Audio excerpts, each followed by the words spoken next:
வணக்கம். தமிழ் ஃபுட் கார்னர்ல இன்னைக்கு வெங்காய சட்னி பண்ண போறோம். இந்த சட்னி நம்ம அரைச்சோம்னா யூஸ்வலா 2-3 இட்லி சாப்பிடுறவங்க கூட 2 இட்லி சேர்த்து சாப்பிடுவாங்க.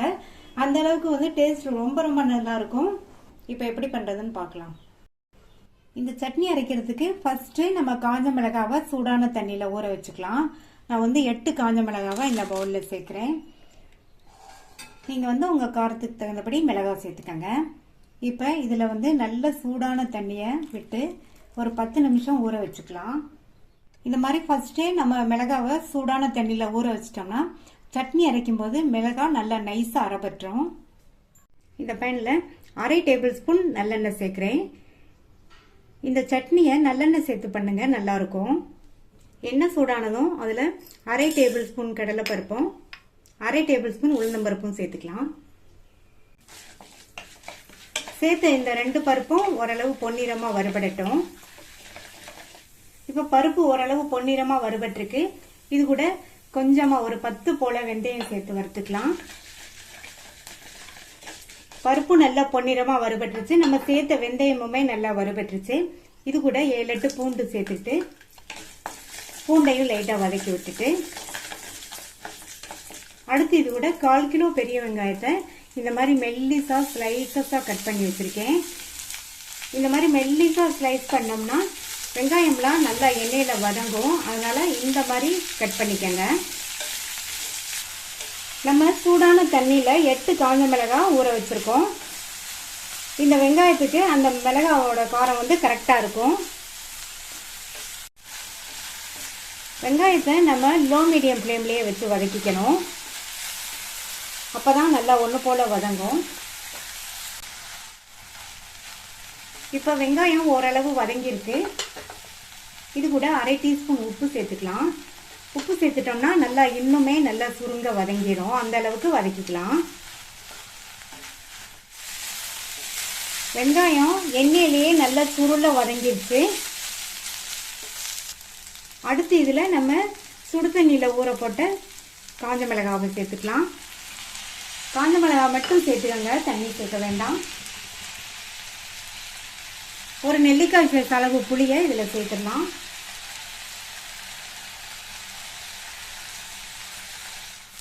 சேர்த்து இந்த மிளகாய் புளியெல்லாம் ஏற்கனவே வதக்கின வெங்காயத்தோட நல்லா 1 நிமிஷத்துக்கு சேர்ந்து வதங்கட்டும்.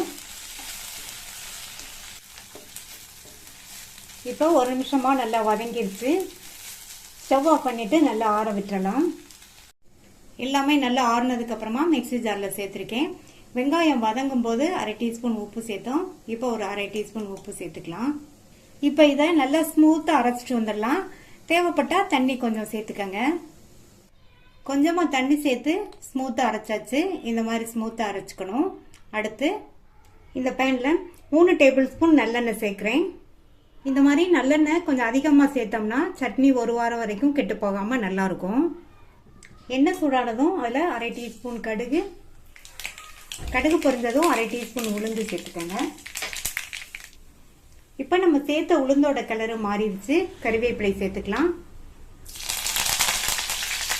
இது கூட 1/4 டீஸ்பூன் பெருங்காய பவுடர் சேர்த்துக்கோங்க, நல்லா வாசனையா இருக்கும். அடுத்து இது கூட நம்ம அரைச்ச இந்த சட்னியை சேர்த்துக்கலாம்.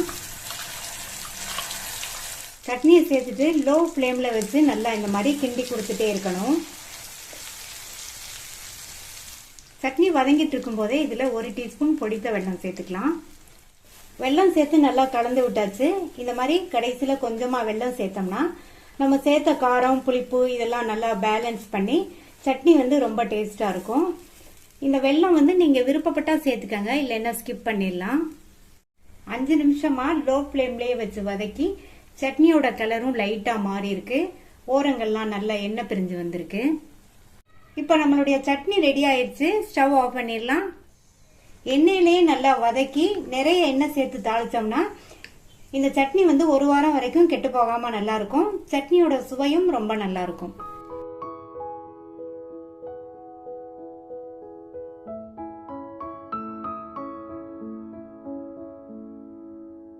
புதினா சட்னி பண்ண போறோம். இந்த பேன்ல 3 டீஸ்பூன் எண்ணெய் சூடாயிடுச்சு. அதுல 1 டேபிள் ஸ்பூன் உளுந்தம்பருப்பு. இந்த பருப்போட கலர் லைட்டா மாறி வர வரையும் வறுத்துக்கணும். பருப்போட கலர் லைட்டாக மாறிடுச்சு. இந்த அளவுக்கு வறுத்துக்கோங்க. இது கூட ஒரு சின்ன சைஸ் பெரிய வெங்காயத்தை நீல வாக்கில் கட் பண்ணி வச்சுருக்கேன். அது சேர்த்துட்டு அது கூட 3 பூண்டு, 2 கீரின பச்சை மிளகாய் பெருசாக இருக்கிறதுனால 2 சேர்த்துருக்கேன். நீங்கள் உங்கள் காரத்துக்கு தகுந்தபடி சின்னதாக இருந்தால் 3 4 அந்த மாதிரி சேர்த்துக்கோங்க. சேர்த்துருக்கிற வெங்காயம், பூண்டு, மிளகாய் எல்லாம் ஓரளவு நல்லா வதங்கி வரட்டும். ஓரளவு வதங்கிடுச்சு. ஒரு சின்ன நெல்லிக்காய் அளவு புளி எடுத்திருக்கேன். இதை இந்த மாதிரி பிச்சு சேர்த்துட்டோம்னா அந்த சூடாக இருக்கும்போதே நல்லா வதங்கிடும். அதை லைட்டாக வதக்கி விட்டுட்டு இது கூட 2 கைப்பிடி அளவுக்கு ஃப்ரெஷ்ஷான புதினா எடுத்திருக்கேன். அதை சேர்த்துட்டு அரை கைப்பிடி அளவுக்கு ஃப்ரெஷ்ஷான கொத்தமல்லி இலை இதையும் சேர்த்துட்டு நல்லா வதக்கி விட்டுக்கணும். புதினா மல்லி சேர்த்ததுக்கப்புறமா ரொம்ப வதங்க வேண்டியதில்லை.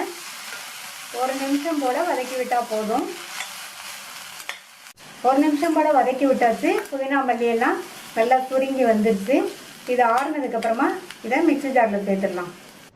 வதக்கி ஆறுனதெல்லாம் மிக்ஸி ஜாரில் சேர்த்தாச்சு. இது கூட 1 டேபிள் ஸ்பூன் பொட்டுக்கடலை, 3 டேபிள் ஸ்பூன் தேங்காய் துருவல், சட்னிக்கு தேவையான அளவு உப்பு, தேவையான அளவு தண்ணி சேர்த்து அரைச்சிக்கலாம். சட்னி அரைச்சாச்சு. கிண்ணத்துக்கு மாற்றிட்டு தாளிப்பு போட்டுடலாம். தாளிப்பு போடுறதுக்கு 1 ஸ்பூன் எண்ணெய் விட்டு சூடாயிடுச்சு. அதில் கொஞ்சமாக கடுகு உளுந்து பொரிஞ்சிருச்சு. கறிவேப்பிலை, 2 பிஞ்ச் பெருங்காய பவுடர், ஒரு கட் பண்ண காஞ்ச மிளகாய். இப்போ சட்னியில் சேர்த்துடலாம். இட்லி தோசைக்கு தொட்டு சாப்பிட்ற மாதிரி சுவையான புதினா சட்னி ரெடி ஆயிடுச்சு.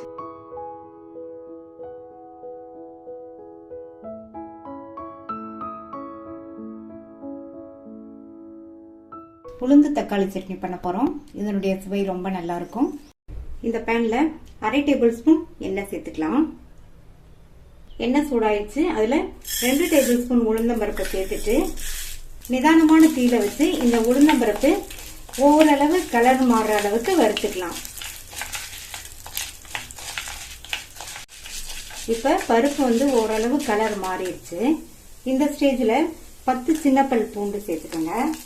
கூடவே 4 காஞ்ச மிளகாய், ஒரு சின்ன பீஸ் புளி சேர்த்துக்கலாம்.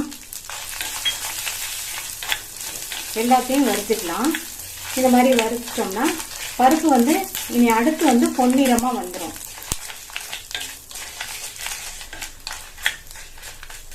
அடுத்து இதில் 3 பெரிய தக்காளியை கட் பண்ணி சேர்த்துருக்கேன். தக்காளியை சேர்த்து லேசாக வதக்கி விட்டுட்டு இந்த சட்னிக்கு தேவையான அளவு உப்பு சேர்த்துட்டோம்னா தக்காளி நல்லா வதங்கிடும். இந்த உளுந்து தக்காளி சட்னிக்கு தக்காளி நல்லா வதங்கி வரணும். நல்லா வதங்கி சுருங்கி தொக்கு பதத்துக்கு வரணும். அது வரைக்கும் நம்ம வதக்கிக்கலாம். இப்போ தக்காளி எல்லாம் நல்லா வதங்கிடுச்சு. இந்த சட்னிக்கு தக்காளியை இந்த அளவுக்கு வதக்கிக்கணும். அப்பதான் சுவை ரொம்ப நல்லா இருக்கும்.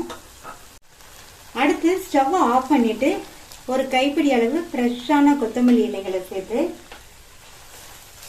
இதை நல்ல கடாய் சூட்லேயே வதங்குற மாதிரி வதக்கி விட்டா போதும். சேர்த்த கொத்தமல்லியில் இந்த கடாய் சூட்லேயே நல்லா வதங்கிடுச்சு. இந்த மாதிரி உளுந்து தக்காளி சட்னிக்கு நம்ம கொத்தமல்லியில் சேர்த்து வதக்கினோம்னா நல்லா வாசனையாகவும் சட்னி ரொம்ப சுவையாகவும் இருக்கும். இது ஆறுனதுக்கு அப்புறமா மிக்ஸி ஜாரில் சேர்த்துக்கலாம். ஆறுனதை மிக்ஸி ஜாரில் சேர்த்துட்டேன். இப்போ இதில் கொஞ்சமாக தண்ணி சேர்த்து நைஸாக அரைச்சிடாம லேஸ் கொரகொரப்பாக அரைச்சிக்கணும். இந்த மாதிரி லேஸ் கொரகொரப்பாக அரைச்சாதான் இந்த சட்னியோட சுவை நல்லா இருக்கும். அரைச்ச சட்னியை இந்த பவுலுக்கு டிரான்ஸ்ஃபர் பண்ணிடலாம். இந்த சட்னியில் தக்காளியோட உளுந்து சேர்த்து அரைச்சிருக்கிறதுனால சட்னியோட குவான்டிட்டி அதிகமாகவே கிடைக்கும். இந்த சட்னியை தாளிக்கிறதுக்கு இந்த பேனில் 3 டீஸ்பூன் எண்ணெய் சேர்க்குறேன். எண்ணெய் சூடாயிடுச்சு. அதில் கொஞ்சமாக கடுகு உளுந்து, அடுத்து இது கூட கறிவேப்பிலை சேர்த்துக்கலாம். தாளிப்பு சட்னியில் சேர்த்துடலாம். லைட்டாக இந்த மாதிரி மிக்ஸ் பண்ணி விட்டுடலாம். நம்மளுடைய டேஸ்டான உளுந்து தக்காளி சட்னி சூப்பராக ரெடி ஆயிடுச்சு.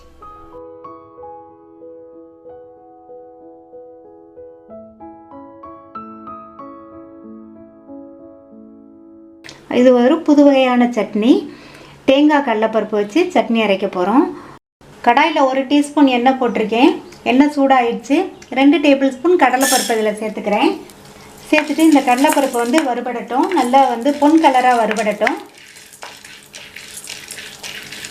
கடலைப்பருப்பு பொன்னிறமாக வறுபட்டுருச்சு. அது கூட ஒரு சின்ன நெல்லிக்காய் சைஸ் அளவு புளியை வந்து சேர்த்துக்கலாம். ஒரு 1/4 டீஸ்பூன் பெருங்காய பவுடர், 4 பச்சை மிளகாய். நீங்கள் வந்து உங்கள் காரத்துக்கு தகுந்தபடி குட்டியோ குறைச்சோ சேர்த்துக்கோங்க.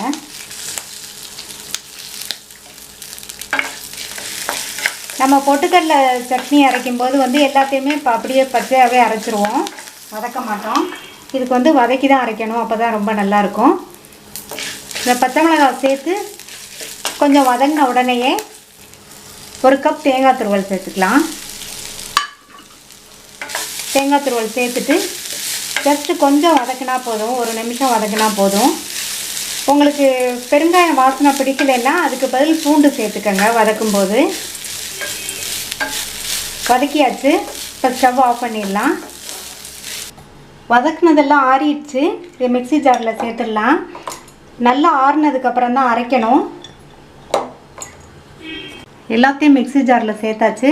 தேவையான அளவு உப்பு சேர்த்து 1/4 கப் தண்ணி சேர்த்துருக்கேன். நல்லா நைஸாக அரைச்சி எடுத்துகிட்டு வந்துடலாம். சட்னியை நல்லா நைஸாக அரைச்சாச்சு. இது ஒரு கிண்ணத்துக்கு மாற்றிக்கலாம். மிக்ஸி ஜாரை கழுவி தண்ணி சேர்த்துக்கலாம். சேர்த்துட்டு நல்லா கலந்து விட்டுட்டு இந்த டயத்தில் உப்பு வேணுன்னா செக் பண்ணி சேர்த்துக்கோங்க. இப்போ இதுக்கு தாளிப்பு போடணும்.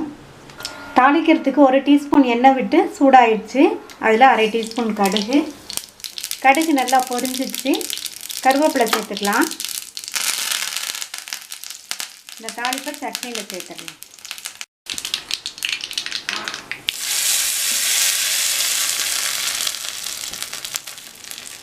சட்னியை நல்லா கலந்து விட்டுட்டு ஒரு டிஸ்ப்ளே பவுலுக்கு மாற்றிக்கலாம்.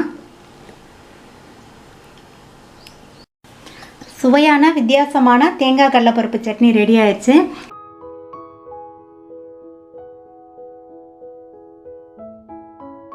ஈஸியாகவும் வேகமாகவும் அரைக்கக்கூடிய தக்காளி சட்னி ரெடி பண்ண போகிறோம். ஈஸி தக்காளி சட்னி பண்ணுறதுக்கு 4 மீடியம் சைஸ் தக்காளி பழம் எடுத்து வச்சுருக்கேன். இதை வந்து சின்ன சின்ன துண்டுகளாக கட் பண்ணிக்கலாம். கட் பண்ண தக்காளியை மிக்ஸி ஜாரில் சேர்த்து நல்லா நைஸ் விழுதாக அரைச்சிக்கலாம். நைஸ் விழுதாக அரைச்சாச்சு. அரைக்கும்போது தண்ணி சேர்க்காமல் அரைச்சிக்கங்க. தக்காளிலேயே நீர்ச்சத்து இருக்கிறதுனால தண்ணி சேர்க்க வேண்டியதில்லை. கடாயில் 1 டேபிள் ஸ்பூன் நல்லெண்ணெய் விட்டு சூடாயிடுச்சு.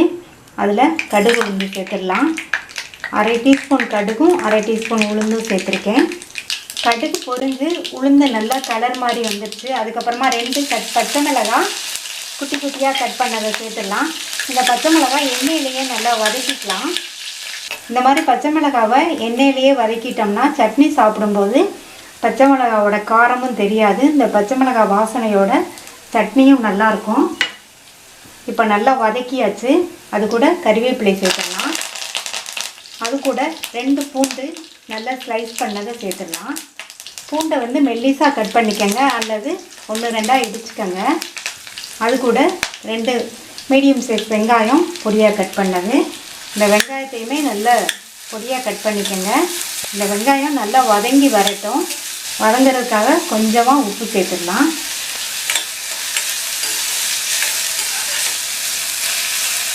வெங்காயம் பூண்டெல்லாம் நல்லா வதங்கிடுச்சு. இது கூட 2 ஸ்பூன் சாம்பார் தூள் சேர்த்துடலாம்.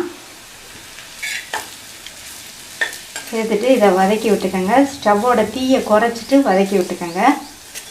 சேர்த்த சாம்பார் தூளோட பச்சை வாசனை போயிடுச்சு.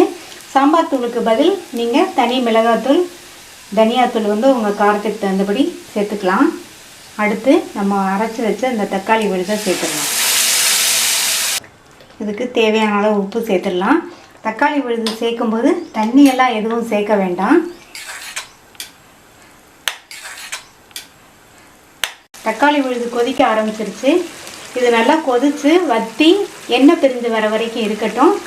இந்த தக்காளி சட்னி ரொம்ப ஈஸியாக பண்ணக்கூடியது. பொதுவாக தக்காளி சட்னிக்கு மிளகாய், வெங்காயம், தக்காளி, பூண்டு இதெல்லாம் வதக்கி அரைப்போம். இந்த சட்னிக்கு வந்து தக்காளி விழுது மட்டும் அரைச்சிட்டா போதும். அதுக்கப்புறமா வதக்கி மிளகாத்தூள் மட்டும் சேர்த்து வேகமாக ரெடி ஆயிரும். டேஸ்ட்டும் ரொம்ப நல்லாயிருக்கும். நல்லா கொதித்து வற்றி எண்ணெய் பிரிஞ்சு வந்து சட்னி ரெடி ஆயிடுச்சு. இந்த சட்னி பிகினர்ஸ் கூட ரொம்ப ஈஸியாக பண்ணிடலாம். ரொம்ப சுவையான ஈஸியாக பண்ணக்கூடிய தக்காளி சட்னி ரெடி ஆயிடுச்சு. நீங்களும் ட்ரை பண்ணி பார்த்துட்டு லைக், ஷேர் அண்ட் கமெண்ட் பண்ணுங்கள். தமிழ் ஃபுட் கார்னர் சேனலுக்கு சப்ஸ்கிரைப் பண்ணுங்கள். தேங்க்யூ.